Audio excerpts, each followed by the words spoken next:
Պարոն Փաշինյան, այս ասում եք, եթե ինձ չընտրեք վարչապետ, Ադրբեջանից ինձ պատժեշկա կանեն ու կհարձակվեն Հայաստանի վրա։ Այս մարդ եք բերում մեր վրա։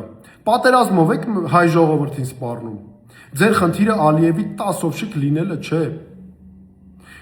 Դուք զբաղեցնում եք Հայաստանի վարչապետի պաշտոնը։ Ասեմ իմանաք, որ Հայաստանում կա պատերազմի մեկ կուսակցություն, դա ձեր ղեկավարած քաղաքական ուժն է, որ հայ ժողովրդի գլխին բերել է 3 պատերազմ, 3 պարտություն եւ երկրորդ ցեղասպանությունը։ Հայաստանում ձեզանից բացի չկա պատերազմի այլ կուսակցություն եւ ձեր հայտարարությունն ամբողջությամբ սուտ է ու դուք դրա մասին լավ գիտեք։ Ես սա ասում եմ նաեւ այն քաղաքական ուժերի մասին, որոնք գործում են Հայաստանում։ Թեև նրանց հետ ես ունեմ տարաձայնություններ նաև, բայց այս փաստը պետք է հստակ արձանագրել։ Հայ ժողովուրդը երբեք չի ցանկացել ու չի ցանկանում պատերազմ։ Ըստ իս պատերազմ չի ցանկանում նաև Ադրբեջանի ժողովուրդը, բայց Ադրբեջանի պես վարչակարգերի համար պատերազմները եղել ու շարունակում են մնալ իշխանություն պահպանելու գործիք, ու դուք հիմա եկել մեզ սպառնում եք պատերազմով։ Ադրբեջանական սպառնալիքը Ադրբեջանին դարձել եք մեր ընտրություններում գլխավոր գործոն։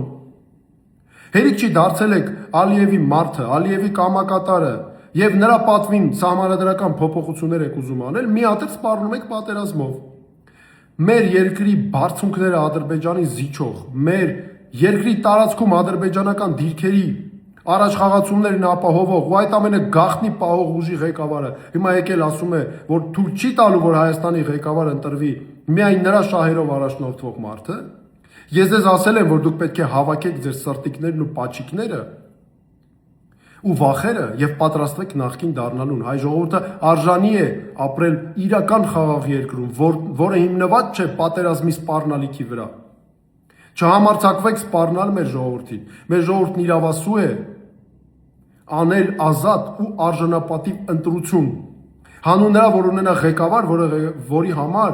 միակը Հայաստանի շահերն են։ Եվ ինձ համար միակը Հայաստանի շահերն են։ Ու ես առաջնորդվելու եմ իմ պաշտոնավարման ընթացքում միայն Հայաստանի շահերով։